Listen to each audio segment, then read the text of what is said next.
स्वागत करती हूँ अपने YouTube चैनल पे। बहुत ही प्यारा चुटकुला नाचती हूँ। और ठंडी कम पड़ रही है कि नहीं बताइएगा आप लोग कमेंट बॉक्स में। हमारे यहाँ तो ठंडी कम पड़ रही है और धूप निकल रहा है। हमरे बलमुआ के फांसी हो कॉलेज वाली लड़की, हमरे बलमुआ के फांसी हो कॉलेज वाली लड़की।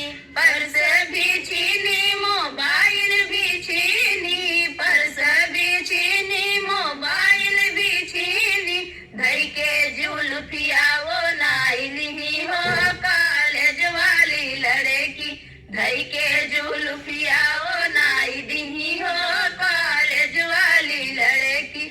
हमरे बलमुआ के फांसी हो कॉलेज वाली लड़की, हमरे बलमुआ के फांसी हो कॉलेज वाली लड़की।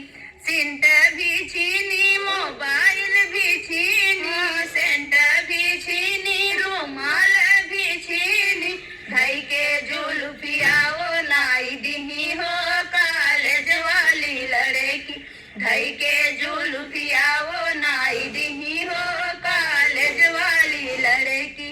हमरे बलमुआ के फांसी हो कॉलेज वाली लड़की, हमरे बलमुआ के फांसी हो कॉलेज वाली लड़की। बाइक भी छीन ली, घड़िया भी छीन ली, बाइक भी छीन ली, घड़िया भी छीन ली, धई के जुल्फिया